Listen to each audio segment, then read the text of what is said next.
तो दोस्तों कैसे हैं आप सभी। मैं आशा करता हूँ आप सब बिल्कुल ठीक होंगे। दोस्तों सबसे ज़्यादा मज़े की बात तो यह है कि मैं आप सभी को बताना चाहता हूँ कि जिस तरीके से आप मुझ पर भरोसा करके इतनी कहानियाँ भेजते हैं, ठीक उसी तरीके से मैं पूरी कोशिश करता हूँ कि जल्द से जल्द सबकी कहानियाँ ला सकूँ। मगर फिर भी अगर किसी की कहानी छूट जाती है तो मुझे संडे वाले दिन ज़रूर मैसेज डाल दिया करें। फिलहाल अगर आप ये चाहते हैं कि मैं आपकी कहानियों को अपनी आवाज़ दूँ तो कहानियाँ सुनने के बाद आप मुझे इंस्टाग्राम पर मैसेज करें। मेरी आईडी है महेश आर्या यूट्यूबर। कहानियों के बाद मैं आप सबको वहीं पर मिलूंगा। तो ठीक जल्दी से अपने अपने हेडफोन लगाएं और शुरू हो जाए मेरे यानी महेश के साथ। दोस्तों मेरा नाम देव है और मैं मध्य प्रदेश के भिंड जिले से हूँ। आज की ये कहानी मेरे ताऊजी की है जिनका नाम माधव सिंह राजावत है। ये बिल्कुल सत्य घटना है, कम से कम 35 साल पुरानी। बात दरअसल ये है, जब मेरे ताऊजी 18 साल के थे तो रात के तकरीबन 2 बजे के समय जिस वक्त वो आराम से सो रहे थे, अचानक उनकी आंखें खुल गई। उन्होंने जब उठकर इधर उधर देखा तो चांद की हल्की रोशनी में उन्हें कुछ भी दिखाई नहीं दिया। साथ ही आपको एक बात बता दूं कि हमारा जो गांव का घर है उसके आसपास दूर दूर तक कोई भी घर नहीं है। बस घर के आगे चारों तरफ खेत थे और आसपास हमेशा सन्नाटा छाया रहता था। पर खैर ताऊजी उठने के बाद खड़े हुए और इधर उधर टहलने लगे। फिर थोड़ी देर बाद उन्होंने फ्रेश होने का सोचा। उन्होंने अपने घर से लोटा लिया और निकल गए। साथ ही आपको ये बात तो पता ही होगी कि पहले के लोग खेतों में ही फ्रेश होने जाया करते थे। तो ठीक वो भी पिताजी के बंडल से एक बीड़ी निकालकर टहलते टहलते घर से निकल गए। चलते चलते वो काफ़ी दूर निकल आते हैं क्योंकि उन्हें यह डर था कि उन्हें कोई बीड़ी पीता हुआ देख ना ले। साथियों हमारे घर से कुछ 500 मीटर की दूरी पर एक कुआं है। वो ठीक उस कुएं को भी पार करके दूर एक ऐसी जगह पर बैठे जहां पर उन्हें बीड़ी पीते हुए कोई भी नहीं देख सकता था। वो जिस जगह पर बैठे थे वहां से तकरीबन 20 मीटर की दूरी पर उन्हें एक आदमी दिखाई दिया। अंधेरे में शरीर के आकार से उन्हें उनका पड़ोसी राजू लगा, लेकिन उस वक्त उन्होंने उनसे कुछ भी नहीं कहा और चुपचाप बैठे रहे। और ठीक बगल वाला आदमी भी बहुत देर तक चुपचाप बैठा रहा। फिर कुछ देर बाद उसने ताऊजी को आवाज लगाई कि अरे बहुत देर हो गई है भाई, अब चलो भी, बैठे ही रहोगे क्या। इसके बाद दोनों अपनी सफाई करके खड़े हुए और घर की तरफ चलने लगे। अब ठीक वो थोड़ा ताऊजी से आगे चल रहा था और ताऊजी ठीक उसके पीछे पीछे चल रहे थे। लेकिन अजीब बात तो तब हुई जब वो आदमी कुएं के पास पहुंचा तो अचानक से भागते हुए कुएं में कूद गया। उसके ऐसा करने से ताऊजी एकदम घबरा गए। वो ठीक वहां से भागते हुए राजू के घर पहुंचे और उसे आवाज लगाने लगे। उनकी आवाज सुनकर राजू के पिताजी बाहर आए। बाहर आकर उन्होंने एक ही सवाल पूछा, इतनी रात गई क्यों आवाज लगा रहे हो। ताऊजी ने कहा कि राजू कहाँ है। राजू के पिताजी कहने लगे कि वो तो सो रहा है। लेकिन ताऊजी ने कहा उसको एक बार बुलाओ, मुझे उसे देखना है। अब ठीक जब राजू बाहर आया तो उन्होंने आकर पूछा कि अरे माधव, इतनी रात को क्यों बुला रहे हो। राजू की बात सुनने के बाद मेरे ताऊजी ने उसके पिताजी को पूरी बात बताई। दोस्त के पिताजी ने ताऊजी को बहुत डांट लगाई और सीधा घर जाने को कहा। ताऊजी चुपचाप घर आकर बिना किसी को कुछ बताए आराम से सो गए। इसके ठीक जब वो सुबह जागे तो राजू के पिताजी से मिले। उन्होंने बताया कि कुएं में एक मसान का वास है जो कभी भी किसी को भी दिखाई दे जाता है। तुम्हारी किस्मत अच्छी थी जो कि तुम बच गए। दोस्तों ये जानने के बाद मेरे ताऊजी उस कुएं से तकरीबन काफी दूर रहने लगे थे। अब वो रात तो क्या, दिन में भी उस तरफ नहीं जाया करते थे। बस इतनी ही थी मेरी ये छोटी सी कहानी। तो दोस्तों ये थी देव के ताऊजी की कहानी। गांव में अक्सर ऐसा होता रहता है और अधिकतर छलावे भी गांव में ही मिलते हैं, जिनके ऊपर मैंने कई कहानियां सुनाई भी है। वो सभी गांव से रिलेटेड ही है। पर खैर आपको इनकी कहानी कैसी लगी नीचे कमेंट जरूर कीजिएगा, क्योंकि मैं अब ले चलता हूं आपको दूसरी कहानी की ओर। आइए सुनते हैं। दोस्तों मेरा नाम मेघा है और ये कहानी मेरी माँ के साथ हुई थी। ये उन दिनों की बात है जब मैं बहुत छोटी थी, यही कोई 8 या 9 महीने की। एक दिन माँ ने पिताजी से कहा कि मुझे मायके गए बहुत दिन हो गए हैं, मेरे माता पिता बुला रहे हैं, क्यों ना मैं थोड़े दिन वहाँ रहकर आती हूँ। पिताजी ने कहा ठीक है चली जाओ। दोस्तों माँ मुझे लेके नानी के यहाँ चली गई। तकरीबन 10 या 15 दिन के बाद पिताजी का फोन आया कि तुम थोड़े दिन और रुक जाओ, फिर मैं तुम्हें लेने आ जाऊंगा। माँ ने कहा ठीक है इसके 1-1.5 महीने बाद पिताजी लेने आए और हम ठीक गुजरात से कोटा आ गए। घर आते ही दूसरे दिन पिताजी को किसी काम से बाहर जाना पड़ा। उस वक्त मैं और माँ पूरे घर में अकेले ही थे। एक दिन की बात है, रात के वक्त मैं और माँ बेडरूम में सो रहे थे। माँ बेडरूम का गेट खुला करके सो रही थी। अचानक से माँ को मेरे रोने की आवाज़ सुनाई दी। माँ की नींद खुली तो वो मुझे वापस से सुलाने की कोशिश करने लगी। उसी वक्त माँ ने देखा कि उनके पलंग के पास एक भयानक सा आदमी खड़ा है। वो ठीक माँ को गुस्से से देख रहा था। माँ ने भी हिम्मत के साथ उसे देखा और उससे कहा, कौन है तू और यहाँ अंदर कैसे आ गए? वो आदमी गुस्से से कहने लगा कि उठो इस पलंग से, ये पलंग मेरा है, इस पर मैं सोता हूँ। माँ ने उस वक्त पूरी हिम्मत के साथ उससे बातें की और उससे कहा कि ये घर, ये पलंग, यहाँ सब कुछ मेरा है, चले जाओ यहाँ से। उस वक्त माँ मन ही मन हमारे घर के देवी देवता का नाम लेती रही। इसके बाद अचानक वो आदमी ये बोलकर गायब हो गया कि ये पलंग मैं लेकर ही जाऊंगा। इसके ठीक सुबह होते ही घर में कुल देवता की पूजा हुई और पूरे घर में गंगा जल का छिड़काव किया गया। और ठीक उसी दिन हमारी दुकान का नौकर भी कुछ सामान लेने के लिए घर पर आया। तो अचानक माँ ने उससे पूछ लिया कि भैया जब हम यहाँ नहीं थे तो कुछ हुआ था? नौकर ने अजीब से अंदाज में कहा कि भाभी इस घर में किसी की मौत हुई है। माँ ने कहा ठीक से बता, आखिर हुआ क्या है? नौकर कहने लगा कि मुझे भाई साहब ने आपको बताने के लिए मना किया है, आप उन्हीं से पूछ लीजिएगा। इतना कहकर वो चला गया। एक बार को तो माँ ने यह भी सोचा कि शायद मुझे डराने के लिए मजाक कर रहा होगा।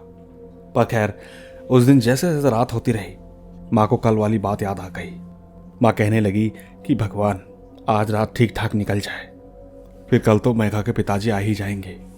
खैर उस रात माँ सारे काम खत्म करके सो गई। लेकिन फिर अचानक रात के 2 बजे माँ की नींद खुली। आवाज बाहर से आ रही थी, उषा दरवाजा खोलो, मैं आ गया हूं। माँ उठकर जाने लगी, लेकिन उन्हें वो कल की बात याद आई।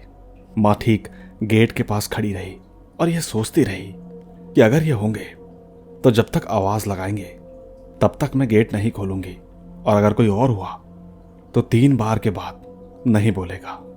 अब दोस्तों अजीब बात तो ये थी कि 3 बार के बाद आवाज आई कि मैं अंदर नहीं आ पाया, लेकिन मैं अपना पलंग लेकर ही जाऊंगा।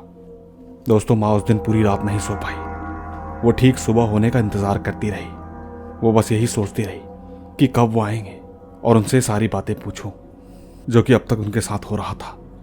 पर खैर सुबह हुई और शाम तक पिताजी घर पर आ गए। माँ ने बातों ही बातों में उनको ये सारी बातें बताई जो कि ठीक 2 दिन में उनके साथ हो रहा था। लेकिन पिताजी बार बार उनको टालते रहे, कहने लगे कि तुम्हारा वहम होगा, ऐसा कुछ भी नहीं है, तुम खुद ही सोचो, इतने साल हमें यहाँ रहते रहते हो गए, आज तक तो कभी ऐसा कुछ नहीं हुआ। माँ ने उनसे कहा, तुम तो जानते ही हो मुझे आत्माएं नजर आ जाती हैं। जब से मैं यहाँ आई हूं तब से मुझे कुछ भारीपन सा महसूस होता आया है, जबकि पहले ऐसा नहीं था। दोस्तों माँ की ये बातें सुनने के बाद पिताजी ने बात बताई। कहने लगे कि जब तुम अपनी माँ के पास गई थी उस वक्त मैं मुंबई गया था। वहाँ मेरा एक दोस्त था जो कि बहुत दिनों से बीमार था। उसने सब जगह जाकर इलाज कराया, लेकिन उसे कहीं भी आराम नहीं मिला। उसी वक्त मैं उसे कोटा लाया, सोचा कि यहाँ पर किसी बाबा को दिखा देंगे, शायद ठीक हो जाए। लेकिन जब बाबा को दिखाया तो पता चला कि उसके सच्चे भाई ने उसके ऊपर कुछ तंत्र करवा रखा है। और तो और सबसे बुरी बात, बाबा के पास उस तंत्र का तोड़ नहीं था। उन्होंने कहा इसे कहीं और लेकर जाओ। मैंने सोचा कि इसे कहीं और अच्छी जगह लेकर जाऊंगा जो कि इसे ठीक कर देंगे। बस एक ही बात थी, जब तक वो हमारे घर पर था वो इसी पलंग पर सोया करता था जिस पर हम सोते हैं। लेकिन धीरे धीरे उसकी हालत दिन पर दिन खराब होती जा रही थी। अब ठीक मैं उसे वापस मुंबई भी कैसे ले जाता, उसके आगे पीछे कोई था ही नहीं। बस इसीलिए मैंने तुम्हें फोन करके कुछ दिन और रुकने को कहा था, क्योंकि अगर मैं तुम्हें यह बात बता देता तो तुम बहुत नाराज हो जाती। बस यही सोचकर मैंने तुम्हें कुछ नहीं बताया। मैं ठीक उसकी डेड बॉडी को लेकर मुंबई गया। सोचा कि उसके चचेरे भाई के परिवार तो हैं, उन्हें ही उसकी डेड बॉडी सौंप दूंगा। मैंने जब राकेश की मौत की खबर पहुंचाई तो उन्होंने ये कहकर मना कर दिया कि हमारे घर में शादी है, ये शुभ काम में अपशगुन होगा।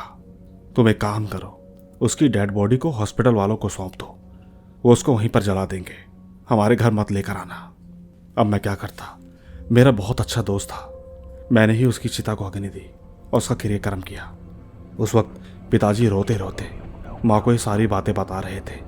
इसके बाद पिताजी ने कहा कि हमें उसकी आत्मा की शांति के लिए कोई पूजा करानी पड़ेगी, नहीं तो उसकी आत्मा ऐसे ही भटकती रहेगी। दोस्तों, पिताजी ने पूजा कराई और उस पलंग को भी जला के नष्ट कर दिया। सच कहती हूँ, उसके बाद से कभी कुछ ऐसा नहीं हुआ। बस यही थी मेरी ये कहानी जो कि मेरे माँ और पिताजी ने सुनाई थी। और ठीक इस कहानी को मैंने अपने बेटे को, पता नहीं आपको ये कहानी कैसी लगेगी, लेकिन मैंने इस कहानी में जो कुछ भी बताया है वो एकदम सच है। सब कुछ ठीक है, बस दुख है तो इस बात का कि मेरे पिताजी अब इस दुनिया में नहीं रहे। धन्यवाद। तो दोस्तों, देखिए आपने मेघा जी की कहानी। दोस्तों, किसी ने सच ही कहा है, जब इंसान किसी से लगाव लगा बैठता है तो उसे वो छोड़कर जाने के लिए राजी नहीं होता। अब आप ही सोचिए ना, जब किसी के अपना ही उससे दुख दे, अपने से दूर कर दे, तो इंसान के आखिरी वक्त में जो भी उसके सामने होता है वही उसका सबसे अपना बन जाता है। ठीक इसी तरह अब आप ही बताइए नीचे कमेंट्स में क्या जवाब देंगे। मैं ठीक ले चलता हूं आपको अगली कहानी की ओर। आइए सुनते हैं। दोस्तों, मेरा नाम MD अरफीन है। ये कहानी एकदम सच्ची घटना है। मैं बिहार के छपरा जिले का निवासी हूँ। बात उन दिनों की है जब मैं और हमारे 4 दोस्त एक साथ आर्मी की तैयारी करने के लिए सुबह सुबह दौड़ने जाया करते थे। हम चारों दोस्तों में से एक मेरा दोस्त है जिसका नाम आशिक है। वो अक्सर सबसे पहले सुबह उठ जाया करता था। हम लोगों ने हम सबको उठाने की जिम्मेदारी उसी के कंधों पर डाल रखी थी। दोस्तों, मुझे आज भी याद है वो रात हमारी जिंदगी की खौफनाक रात थी, क्योंकि मेरे दोस्त आशिक ने हम सबको सुबह 3 बजे फ़ोन करके उठाया और लगभग 15 मिनट में हम लोग भी तैयार होकर एक साथ निकल गए। अब आपको तो मालूम ही होगा कि गांव देहात में कोई स्टेडियम, कोई ऐसा पार्क नहीं होता जहां हम लोग दौड़ सके। बस एक सुनसान रोड और लगातार उस पर दौड़ते जाओ। पर खैर, जहां से हम लोग दौड़ना स्टार्ट करते थे वहां से लगभग 1 किलोमीटर दूर दौड़ने के बाद हमारा रनिंग पॉइंट आता है, जहां से हम लोग रनिंग स्टार्ट करते हैं। हम सब ने हर दिन की तरह वहां पहुंचकर थोड़ी एक्सरसाइज की। फिर हम लोगों ने एक साथ दौड़ना स्टार्ट किया। हम लोग डेली लगभग 8 से 10 किलोमीटर की रनिंग करते हैं। लेकिन जब हम लोगों ने दौड़ना स्टार्ट किया तो 3 से 4 किलोमीटर जाते ही हमारा एक दोस्त जिसका नाम शैलेश है, वो हमसे अचानक पीछे हो गया। हमने दौड़ते वक्त उससे कहा भी कि यहाँ रुकना ठीक नहीं है, लेकिन वो भागते भागते कहने लगा कि मेरे पेट में दर्द हो रहा है, मैं और नहीं भाग सकता। उसकी बातें सुनने के बाद हमारा एक दोस्त और अंकित, वो उसके साथ धीरे धीरे दौड़ने लगा और बोला कि तुम दोनों आगे निकलो, मैं इसके साथ आ रहा हूँ। हमने कहा ठीक है। हम 2 दोस्त आगे की तरफ तेजी से दौड़ने लगे। बस अंकित और शैलेश दोनों पीछे रह गए और आगे हम दोनों कुछ देर में वहां पहुंच गए जहां से हम रनिंग स्टार्ट करते हैं। अब दोस्तों, वहां पहुंचने के बाद हमने काफी समय तक इंतजार किया। मन में ये बात आई कि धीरे ही सही, अब तक उन्हें यहां पहुंच जाना चाहिए था। अब ठीक जब वो दोनों नहीं पहुंचे तो आशिक उन्हें लगातार फोन पे फोन करने लगा, लेकिन उन दोनों का फोन स्विच ऑफ बता रहा था। और एक बात हमें अच्छे से याद थी कि जब हमने भागना शुरू किया था तो उस वक्त उन दोनों के फोन में गाना बज रहा था, क्योंकि हम लोग गाना बजाकर रनिंग करते थे। तो अचानक फोन स्विच ऑफ कैसे हो सकता है। थोड़ी देर बाद हमारे मोबाइल पर एक मैसेज आया। वो मैसेज अंकित का मैसेज था। उस मैसेज में लिखा था कि भाई हम दोनों को बचा ले। मैंने तुरंत उसे दोबारा कॉल किया, लेकिन फोन स्विच ऑफ हो चुका था। हम दोनों जल्दी से उसी ओर भागने लगे। कुछ ही दूर जाते ही रोड के एकदम ठीक बगल में एक आम का बगीचा आता था। उस बगीचे का नाम चिनारी बगीचा था, क्योंकि वहां पर लोगों के सामान, गाड़ी सब कुछ छीन लिया जाता था। इसीलिए गांव के लोगों ने उस बगीचे का नाम चिनारी बगीचा रखा था। अब ठीक जब हम उस बगीचे के पास पहुंचे तो जोर से शैलेश की आवाज आई। हम ठीक बगीचे में जाने लगे। हमने देखा कि शैलेश को किसी ने उल्टा लटकाकर एक डाली से बांध दिया था और अंकित ठीक उसके नीचे बेहोश पड़ा था। हम दोनों ने जाकर सबसे पहले अंकित को होश में लिया और फिर उसके बाद शैलेश को नीचे उतारा। और फिर जब हमने उनकी हालत के बारे में पूछा, शैलेश ने कहा कि भाई किसी के रोने की आवाज आ रही है, चल चल कर देखते हैं। इसलिए हम इस बागीचे की तरफ आ गए। लेकिन मैंने उसे मना किया कि अभी सुबह के 4 बजे हैं और पूरा अंधेरा हो रखा है, इस टाइम में ऐसी जगह पर जाना ठीक नहीं है। लेकिन यह नहीं माना और उस आवाज को फॉलो करते हुए और अंदर की तरफ भागता रहा। जब हम ठीक उसी जगह पर पहुंचे तो हमने देखा कि एक 80 से 90 साल की बूढ़ी औरत वहां बैठकर रो रही थी। हमने जैसे ही उससे पूछा कि अम्मा आपके साथ क्या हुआ, आप रो क्यों रही हो, तो अचानक उसने अपना चेहरा ऊपर किया। उसे देखकर हमारे पैरों तले जमीन खिसक गई। उस औरत का चेहरा पूरी तरह से जला हुआ था और तो और खून भी लगा हुआ था। उस वक्त उसने किसी जानवर को भी मार रखा था, शायद वो बिल्ली थी। ये सब देखकर मैं बेहोश हो गया। नहीं मालूम इसको हवा में किसने लटकाया। दोस्तों, इन सब के बाद हम उनको लेकर वापस घर पर पहुंच गए। इसके तकरीबन 1 हफ्ते तक उन दोनों को डरावने सपने और बुखार आते रहे। फिर आसपास कहीं दिखाने के बाद वो धीरे धीरे ठीक हो गए। मैं बस इस कहानी को सर की आवाज में सुनना चाहता हूं। बस इतनी ही थी ये कहानी। धन्यवाद। तो दोस्तों, सुनिए आपने एमडी और फिन की कहानी। दोस्तों, रात का समय और रातों में ही ये घटनाएं घटती हैं, लेकिन सबसे बड़ा सवाल तो यह है कि एक दोस्त जमीन पे बेहोश पड़ा है, ये तो बात समझ में आती है, लेकिन दूसरे को हवा में किसने लटकाया, यही इस कहानी का सबसे बड़ा और अहम सवाल है। अब इस कहानी को सुनाने के बाद ऐसा लगता है कि शायद किसी गांव वालों ने उनके साथ मजाक किया होगा, या फिर आपको लगता है कि कोई भूत की कहानी है तो नीचे कमेंट जरूर कीजिएगा। बाकी चलते हैं अपनी अगली कहानी की ओर। आइए सुनते हैं। दोस्तों, मैं अम्बेडकर नगर से हूं। ये कहानी मेरे मामा के यहाँ की है। दोस्तों, एक औरत थी। उसका पति अपने भाई की बीवी से खाना मांगता था तो ठीक उसे जलन होती थी। एक दिन जब वो खेत में काम करने गए, तभी जो वो औरत थी उसने अपने ऊपर पेट्रोल डालकर आग लगा ली और जलते हुए घर से बाहर निकली। उस वक्त मामी बाहर कपड़े धो रही थी। मेरी मामी चिल्लाते हुए भागी और नानी को बुलाने लगी। उस वक्त सारे गांव वाले इकट्ठा हो गए और सभी ने आग बुझाई, लेकिन आग ज्यादा लगने के कारण उनकी मौके पर ही मौत हो गई। वो मरते समय सिर्फ पानी मांग रही थी। अब ठीक इसके 2 महीने के बाद मेरी मामी खाना बना रही थी। खाना बनाते बनाते अचानक से वो तेज तेज हंसने लगी। उस वक्त मेरी माँ भी वहीं पर थी। माँ उठी और भागकर नानी को बुलाने के लिए गई। नानी जैसे ही वहां पर आई तो वो सब कुछ देखकर ही समझ गई। नानी तुरंत उसी वक्त एक पंडित जी के पास गई। पंडित जी आए और उन्होंने झाड़ फूंक किया। उनकी ये पूजा तकरीबन 1 या 2 दिन तक चली। उसके बाद मामी ठीक थी। पर फिर एक दिन नाना मिठाई लेकर आए। उन्होंने मेरी माँ से कहा कि मामी को दे दियो, लेकिन माँ ने चुपके से खा लिया। थोड़ी देर बाद जब मामी आई तो कहने लगी कि मेरी मिठाई कहाँ है, और वो तेज तेज हंसने लगी। मेरी माँ चिल्लाते हुए भागी और मेरे मामा मामी के पास आए। मामी की हरकतें देखकर उन्होंने कहा कि अभी एक थप्पड़ पड़ेगा, ठीक हो जाओगी। इतना सुनते ही मामी बेहोश हो गई। एक दिन की बात है, मेरी मासी खाना बना रही थी। मामी ने कहा मैं पूरी खाऊंगी। माँ ने कहा ठीक है, खिला देंगे, थोड़ी देर सब्र करो। लेकिन मामी माँ के पीछे ही पड़ गई। माँ उनकी ऐसी हरकतों के बाद घर से बाहर चली गई, जिसके बाद वो मेरे मामा के पीछे पड़ गई। और तो और मामी थोड़ी ही देर में अजीब तरीके से हंसने भी लगी। उनकी हंसी की आवाज़ इतनी तेज थी कि अगल बगल वाले पड़ोसी भी वहां पर आ गए। नाना तुरंत दूसरे ओझा को बुलाकर लाए और पूछने लगे कि कौन है तू।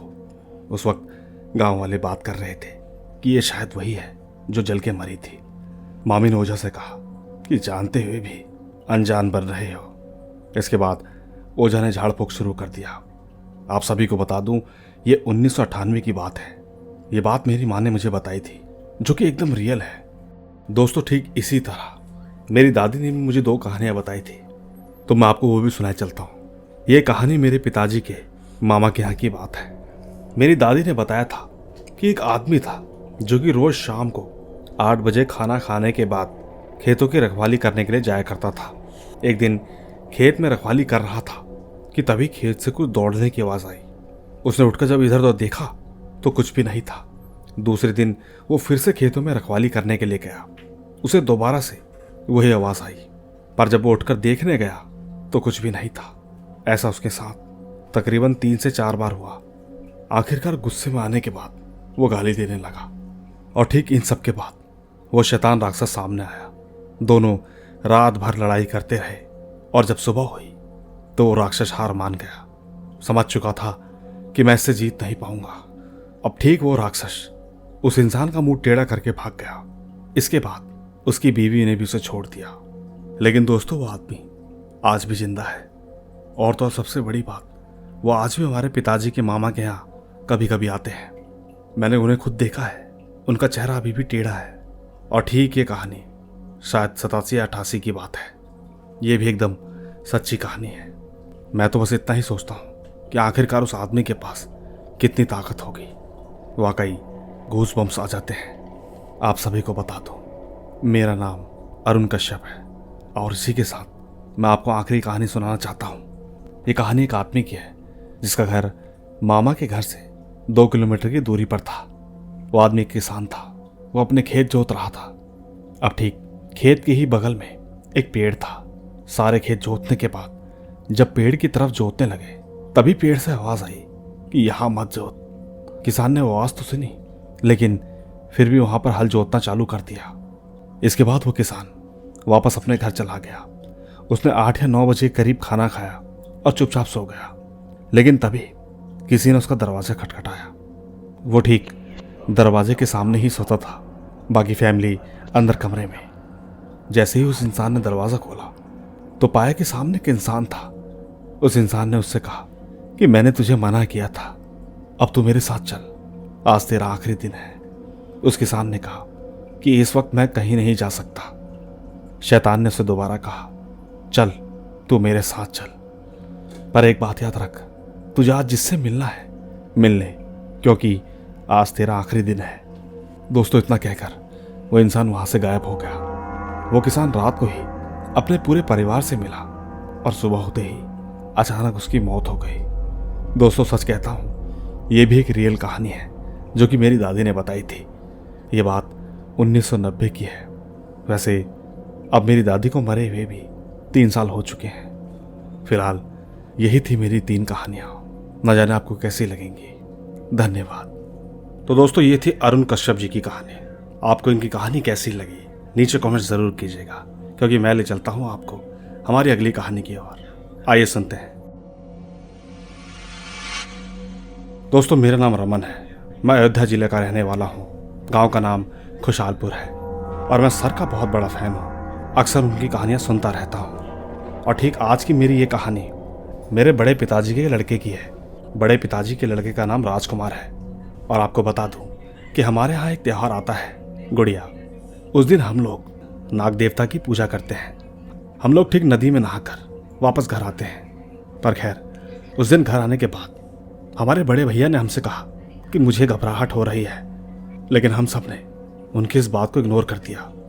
हाँ, पर एक बात थी, नहाते समय नदी के पास वहां पर एक बरगद का पेड़ लगा हुआ था और ठीक उस पेड़ के बीचों बीच एक अजीब सा जानवर बैठा हुआ था।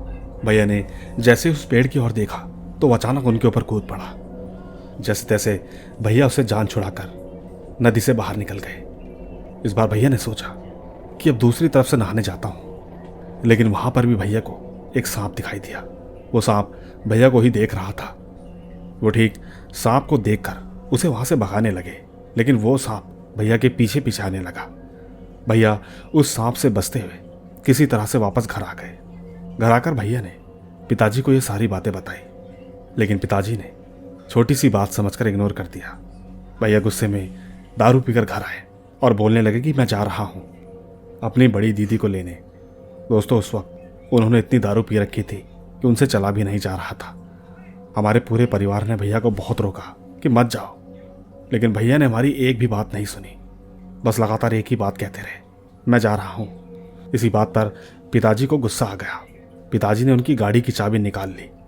भैया गुस्से में मुझे डराने लगे, लेकिन सबने उन्हें लगातार रोकने की बहुत कोशिश की, पर वो नहीं रुके। आखिर में भाभी गई। उन्होंने भैया के दोनों पैर पकड़ लिए, लेकिन वो फिर भी नहीं समझे। उस वक्त हम सभी को बहुत घबराहट हो रही थी। जैसे तैसे भैया ने चाबी ली और गाड़ी स्टार्ट करके चले गए। तकरीबन 1 घंटे बाद न जाने उनको क्या हुआ कि वो वापस अचानक घर आने लगे। वो ठीक अभी आधे रास्ते में ही पहुंचे थे। उन्हें रास्ते में एक ट्रक साइड में रुका हुआ दिखाई दिया। नहीं मालूम वहां पर भैया को ऐसा क्या दिखाई दिया कि अपनी बाइक की स्पीड और तेज कर दी। स्पीड इतनी तेज थी कि जल्दबाजी में भैया ने उस ट्रक पर अपनी बाइक ठोक दी। उस वक्त भैया को बहुत ही चोट लग गई थी। सर में इतनी ज्यादा चोट थी कि उनकी मौके पर ही मौत हो गई। वो तो उस वक्त हमारे गांव का एक लड़का कहीं जा रहा था। उसने भैया की डेड बॉडी को देखा तो तुरंत पिताजी के पास फोन किया। हड़बड़ी में सबके सब वहां पहुंचे और ठीक जैसे ही पिताजी ने डेड बॉडी देखी तो उनकी आंखों में आंसू आ गए। खैर, उस वक्त पिताजी अकेले गए थे।